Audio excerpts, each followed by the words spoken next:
అందరికీ నమస్తే. నేను గరిడేపల్లి సత్యనారాయణ.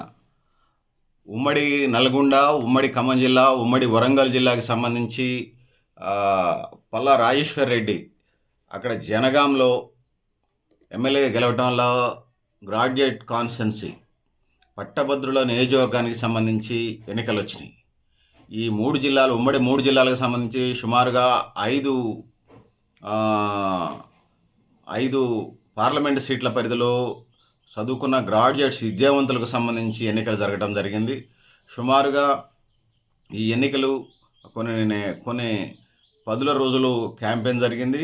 గతంలో పోటీ చేసినటువంటి అభ్యర్థులే మనకిక్కడ పార్టీల అభ్యర్థులు మనకి ఇక్కడ కనిపిస్తారు. ఇక బీఆర్ఎస్ ఒంటరిగా పోటీ చేసినట్టుగా మనకి ఎన్నికలు అర్థమవుతుంది. ఎందుకంటే దిలీప్ కుమార్ తెలంగాణ స్టార్ట్ అయిన దగ్గర నుంచి ఖమ్మం, నల్గొండ, వరంగల్ నియోజకవర్గాలకు సంబంధించి ప్రాంతాల్లో కాంగ్రెస్ బలంగా ఉన్నా కూడా బీఆర్ఎస్ గ్రాడ్యుయేట్స్ విద్యావంతుల ఎన్నికలకు వచ్చినప్పుడు బీఆర్ఎస్కి పట్టం కడుతూ వచ్చారు. ఈ ఎన్నికల్లో కూడా లాస్ట్ ఎన్నికల్లో కూడా పల్లా రాజేశ్వర్ రెడ్డి బీఆర్ఎస్ అభ్యర్థి మంచి మెజారిటీతో గెలుపొందడం జరిగింది. సెకండ్ ప్లేస్లో తీన్మార్ మల్లన్న వచ్చాడు. సో ఇలాంటి పరిస్థితుల్లో ముఖ్యంగా పట్టభద్రులందరూ బీఆర్ఎస్కి తెలంగాణ ఆకాంక్ష ఏదైతే ఉందో, నీళ్లు, నిధులు, నియామకాలు ఏదైతే ఉన్నాయో దానికోసం కట్టుబడి పనిచేసినటువంటి సందర్భాన్ని మనం చూసాం. సో ఈ జరుగుతున్న క్రమంలో పల్లా రాజేశ్వర్ రెడ్డి ఎమ్మెల్యేగా వెళ్ళడం, ఇక్కడ ఎన్నికలు రావడం జరిగింది. ఇది మళ్ళీ మధ్యంతర ఎన్నిక లేకపోతే ఉప ఎన్నిక అంటారు. ఇది తప్పనిసరి పరిస్థితిలో జరిగింది. ఈ ఖమ్మం, నల్గొండ, వరంగల్ పట్టభద్రుల నియోజకవర్గానికి సంబంధించి 5 పార్లమెంట్లు అంటే సుమారుగా 35 అసెంబ్లీ స్థానాలకు 5 అంటే ఒక్కొక్క లోక్సభ స్థానానికి 7 అసెంబ్లీ సీట్లు ఉంటే 35+ ఏదైతే ఉన్నదో 35 అసెంబ్లీ స్థానాలకు సంబంధించి ఎక్కువ ఇక్కడ ఉన్నదనేది మనం చెప్పుకోవచ్చు. అంతమంది గ్రాడ్యుయేట్స్ ఎన్నికల్లో పాల్గొన్నారనేది. సో అందుకోసం ఈ ఎన్నికలకు సంబంధించి కాంగ్రెస్ పార్టీకి అనేక పార్టీలు మద్దతు ఇచ్చినాయి. అటు సిపిఐ పార్టీ మద్దతు ఇచ్చింది, సిపిఎం పార్టీ మద్దతు ఇచ్చింది, మాస్లైన్ పార్టీ మద్దతు ఇచ్చింది, ఆమ్ ఆద్మీ పార్టీ మద్దతు ఇచ్చింది. ఆ విధంగా ఈ ఎన్నికల్లో ముందుకెళ్ళటం జరిగింది. ఏదైతే ఉన్నదో ఇన్ని పొత్తుల మధ్య, ఇన్ని సహాయ సహకారాల మధ్య విమర్శలు, ప్రతి విమర్శలు జరిగినాయి. ఇంకా అనేక రకాలైనటువంటి పాత వీడియోలు, పాత గొడవలు, పాత డిబేట్లు ఎన్నికల్లో జరిగినాయి. సో ఏది ఏమైనప్పటికీ కూడా ఈ ఎన్నికలకు సంబంధించి చాలా రసవత్తరంగా జరిగిందనేది చెప్పక తప్పదు. ఈ ఎన్నికలకు సంబంధించి మొత్తం ఈ గ్రాడ్యుయేట్ కాన్స్టిట్యున్సీలో మొత్తం ఓట్లకు సంబంధించి 3,36,13,000 ఓట్లు ఉన్నాయి. గ్రాడ్యుయేట్ వరంగల్, నల్గొండ, ఖమ్మం గ్రాడ్యుయేట్ కాన్స్టిట్యున్సీకి సంబంధించి మొత్తం అభ్యర్థులు 3,36,13 ఓట్లు ఉంటే ఇందులో 25,824 ఓట్లు చెల్లనివిగా ఉన్నాయి. అంటే చదువుకున్న వాళ్ళు కూడా ఓటేసే పరిస్థితి లేదు. టిక్ పెట్టడం జనరల్గా 1, 2, 3, 4 అట్లా నెంబర్లు వేసి వదిలేయాలి. ఎంతమంది ఉంటే అంతమంది అభ్యర్థులకి అన్ని నెంబర్లు వేయడానికి ఆస్కారం లేదు. అదేవిధంగా టిక్ కొట్టడం, రైట్ కొట్టడం ఉంటుంది. నచ్చిన అభ్యర్థి ఇంటూ కొట్టడం, అవన్నీ చెల్లని ఓట్లు. మనకు నచ్చిన అభ్యర్థులు ఎవరైతే ఉన్నారో 3, 4 ఫస్ట్ నచ్చిన అభ్యర్థి మీద 1వ నెంబరు, 2 నచ్చిన అభ్యర్థి మీద 2వ నెంబరు, 3 నచ్చిన అభ్యర్థి ఎదురుగా 3వ నెంబరు. మన పెన్నులు కాకుండా వాళ్ళు ఎలక్షన్ డిపార్ట్మెంట్ వాళ్ళు అక్కడ పోలింగ్ కేంద్రంలో ఇస్తారు. అట్లా ఆ పెన్నుతోనే వేయాల్సిన పరిస్థితి ఉంది. మొత్తం 3,36,13 ఓట్లకి 25,824 ఓట్లు అంటే డిగ్రీ చదువుకున్న వాళ్ళదే పరిస్థితి ఇలా ఉంటే అర్థం చేసుకోండి. సో గెలుపు కోటాకి సంబంధించి ఓట్లలో 50% కంటే ఒక ఓటు ఎక్కువ వస్తేనే పరిగణించినట్టుగా ఉంటుంది. 3,36,13 ఓట్లకి ఇక్కడ పోలైన ఓట్లు లెక్కేసుకున్న తర్వాత 1,55,095 ఓట్లు రావాలి జనరల్గా. అంటే 51% ఓట్లు రావాలి. అలా రానప్పుడు అనేక ప్రామాణికాలు ఉంటాయి. 51% ఓట్లు రావాలని. ఒకవేళ 51% ఓటుకి సరిగా అడ్జస్ట్మెంట్ లేకపోవటం, ఇతర అభ్యర్థులు వాళ్ళు 1, 2 నెంబర్లు వేసి వదిలేస్తే 51% రాని పరిస్థితి ఉంటుంది. అప్పుడు ఇక్కడ వీళ్ళు ఎలక్షన్ కమిషన్ వాళ్ళు ఈ ఎన్నికలకు సంబంధించి ఏమి ఇచ్చారయ్యా అంటే, ఈ ఎన్నికలకు సంబంధించి పోలైన ఓట్లలో 1,55,095 1,55,095 ఓట్లు రావాలని చేశారు. సో అట్లా ఎవరికి రాలేదు. చాలామంది అభ్యర్థులు ఉండటం, వాళ్ళ నెంబర్లు వేసి వీళ్ళకి వేయకపోవటం, ఇక్కడ నోటా లేకపోవటం కూడా ఒకటి కారణమైంది. నోటా అనేది లేకపోవటం ఇవన్నీ ఉన్నాయి. సో ఈ క్రమంలో 42 మంది అభ్యర్థులను ఎలిమినేషన్ చేసుకుంటూ వచ్చారు. కాంగ్రెస్, బీఆర్ అభ్యర్థులు పోటాపోటీగా ఓట్లు షేర్ అవుతూ వచ్చినాయి. బీజేపీ అభ్యర్థి గుర్జుల ప్రేమేందర్ రెడ్డి నిలబడ్డారు. కాంగ్రెస్ పార్టీ అభ్యర్థిగా తీన్మార్ మల్లన్న నిలబడ్డారు. బీఆర్ఎస్ అభ్యర్థిగా రాకేష్ రెడ్డి నిలబడ్డారు. ఇంకా అశోక్ అనేటువంటి ఒక లెక్చరర్ గూడా సంబంధించినటువంటి లెక్చరర్ గూడా ఇక్కడ నిలబడ్డారు. ఇంకా కాంగ్రెస్ నుంచి బక్కా జడ్సన్ గూడా ఇండిపెండెంట్ అభ్యర్థిగా నిలబడ్డారు. ఇంకా అనేక మంది అభ్యర్థులు ఇక్కడ నిలబడ్డట్టి సందర్భాన్ని మనం చూస్తా ఉన్నాం. సో, ప్రేమేందర్ రెడ్డి గూడా ఇక్కడ ఎలిమినేషన్ ప్రక్రియ పూర్తయిన తర్వాత అంటే చాలా వాళ్ళకి గూడా ఓట్లొచ్చినియి. లాస్ట్‌కి నలుగురు నిలబడ్డారు. ఇంతమంది అభ్యర్థులు కంటెస్ట్ చేసినా మొదట తిన్మార్ మల్లన్న, 2 బీఆర్ఎస్ అభ్యర్థి రాకేష్ రెడ్డి, మూడో అభ్యర్థి ఎవరైతే ఉన్నారో మూడో అభ్యర్థి బీజేపీ అభ్యర్థి గుజ్జుల ప్రేమేందర్ రెడ్డి, నాలుగో అభ్యర్థి అశోక్ అనేటువంటి లెక్చరర్ వచ్చారు.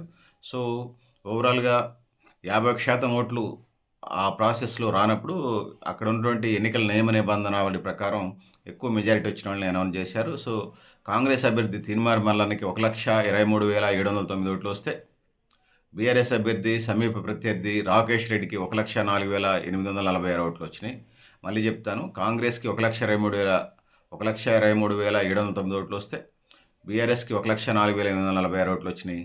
సో, తీన్మార్ మల్లన్న 19,000 ఆధిక్యంతోనే కొనసాగి గెలిచినట్టుగా మనకు కనపడతా ఉంది. సో, వీళ్ళిద్దరే మిగిలారు. మిగిలినటువంటి అభ్యర్థులందరిని కూడా 40+ అబోవ్ అభ్యర్థులందరినీ కూడా ఎలిమినేట్ చేసుకుంటూ వచ్చారు. సో, ఇది పరిస్థితి. సో, సోదరులారా, సోదరీమణులారా, సో, ఎన్నికలకు సంబంధించి ఇది పిక్చరు. మే 27, 2024న ఈ గ్రాడ్యుయేట్ కాన్స్టిట్యుయెన్సీ ఎన్నికలు జరిగినాయి. ఈ ఎన్నికలు జరిగిన తర్వాత కౌంటింగ్ జూన్ 5న ప్రారంభమైంది. జూన్ 5, 6, 7 3 రోజులు జరిగింది. ఎందుకంటే ఓటర్ ప్రాధాన్యత ఫస్ట్ ఓటు వస్తాడు, సెకండ్ ఓటు రెండో నెంబర్ వేస్తారు, మూడో నెంబరు, నాలుగో నెంబర్ ఇట్లా వేస్తారు. ఈ ప్రయారిటీ ఇచ్చుకుంటూ వెళ్ళిన టైంలో ఇవన్నీ ఫస్ట్ రౌండ్ లెక్కేస్తారు. ఫస్ట్ ఓటు వచ్చింది. తర్వాత ఎలిమినేషన్ రౌండ్స్ వచ్చినప్పుడు చివరి నుంచి తీసుకుంటూ వచ్చేస్తారు. చివరి అభ్యర్థి నుంచి ఎలిమినేట్ చేసుకుంటూ వచ్చేస్తారు. ఆ విధంగా ఎలిమినేషన్ రౌండ్స్లో వచ్చిన ఓట్లు, రెండో ప్రయారిటీ ఓట్లు ఎవరికి వస్తే వాళ్ళకి.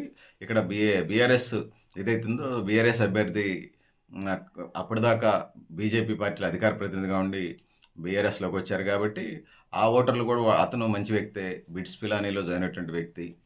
సో, ఆ విధంగా ఉన్నటువంటి తనకి ఎక్కువ ఓట్లు పడతాయి, గెలుస్తారన్నట్టు ధీమాతో ఉన్నారు. సరే, కాంగ్రెస్ గాలి తోలటం ఒకవైపు, ముఖ్యంగా ఉమ్మడి వరంగల్, ఉమ్మడి నల్గొండ, ఉమ్మడి ఖమ్మం జిల్లా అంటే కాంగ్రెస్ రాష్ట్రంలో అధికారం రావడానికి కూడా ఈ 3 జిల్లాల్లో ఎమ్మెల్యే సీట్లే కీలక ప్రాధాన్యత పోషించాయి. విద్యావంతులు ఆలోచించి ఓట్లు వేస్తారనేది ఒకటి, ప్లస్ బీజేపీ కూడా సెకండ్ ప్రయారిటీ కాంగ్రెస్కి ఏదో మాకేస్తున్న క్రమంలో ఉంది. కానీ విద్యావంతులు రాకేష్ రెడ్డికి, తీన్మార్ మల్లన్నకి సమానంగా వేశారు. తీన్మార్ మల్లన్న కూడా కాకతీయ యూనివర్సిటీ, ఉస్మానియా యూనివర్సిటీ అంటే పోస్ట్ గ్రాడ్యుయేట్ చేసినటువంటి నేపథ్యాన్ని మనం చూస్తూ ఉన్నాం. సో, వాళ్ళ ఎన్నికలన్నప్పుడు వాళ్ళ వ్యక్తిగత జీవితాలు, కుటుంబ జీవితాలు, అనేక అంశాలు ఇందులో ముడిపడి, అనేక విమర్శలు, అనేక టార్గెట్స్, అనేక మాటలు, అనేక నిలకడున్న మాటలు అనేకం ఇక్కడ మనకి కనిపిస్తూ ఉంటాయి. సో, ఏది ఏమైనప్పటికీ కూడా కొంత ఉత్కంఠకు గురి చేసిన మల్లన్న గెలుపు కొద్దిగా లేట్ అయిందనే చెప్పొచ్చు. అనుకున్న స్థాయిలో ఓట్లు పోలైనా లేదనేది. సో, ఓవరాల్‌గా తీన్మార్ మల్లన్న అయితే గెలిచాడు. ఇండిపెండెంట్ అభ్యర్థులు అశోక్ కుమార్ మినహాయిస్తే 48 మంది అభ్యర్థులు ఎలిమినేట్ అయ్యారు.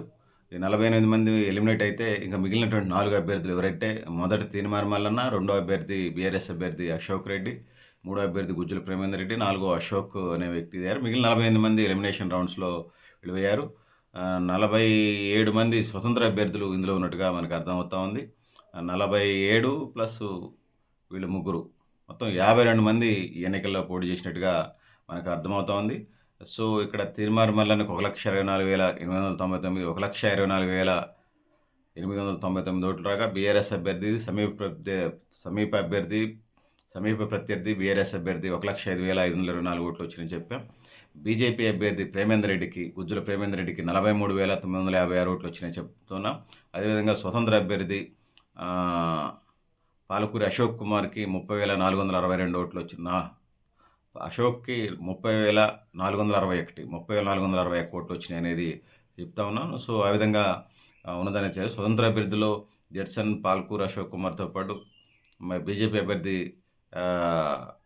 గుజ్జుల ప్రేమేందర్ రెడ్డి కూడా చివరిదాకా ఉన్నారు. సో, బీజేపీ ఇప్పుడైతే పుంజుకుంటుంది. భవిష్యత్తులో వీళ్ళు లీడ్లోకి వచ్చే పరిస్థితి మనకి కనపడతా ఉందని తెలియజేస్తా ఉన్నాను.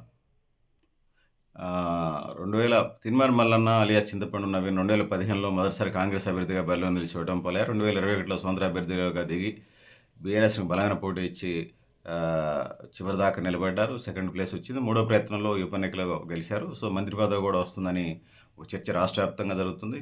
సో, ఒక యూట్యూబ్ జర్నలిస్ట్‌గా సమాజ నిర్మాణంలో తనదైన గొంతుకు, ప్రశ్నించే గొంతుకుగా తనదైనటువంటి ఇదిని తన పాత్ర పోషించాడు.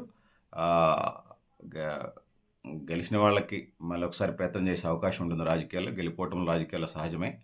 సో, ఓడిపోయిన వాళ్ళకి సంబంధించి గెలిచిన అభ్యర్థి ఎవరైతే ఉన్నారో తీన్మార్ మల్లన్నకి ప్రశ్నించే గొంతుక అది మోగబోకూడదని, అధికార పార్టీలు ఉన్నా గూడా ప్రజా సమస్యల మీద చట్టసభల్లో, ముఖ్యంగా శాసన మండలిలో, పెద్దల సభలో తనదైన పాత్ర పోషించి ఎక్కువ మంది జీవితాల్లో వెలుగులు నింపటానికి, వారి సమస్యల పరిష్కారానికి కృషి చేస్తారని, ఏదో గ్రాడ్యుయేట్ ఎమ్మెల్సీ అంటే అదేదో పైరవకారుల్లాగా కాంట్రాక్ట్ ఉద్యోగుల దగ్గర పర్సెంటేజ్‌లు తీసుకునే తను అలాంటోడు గాదు.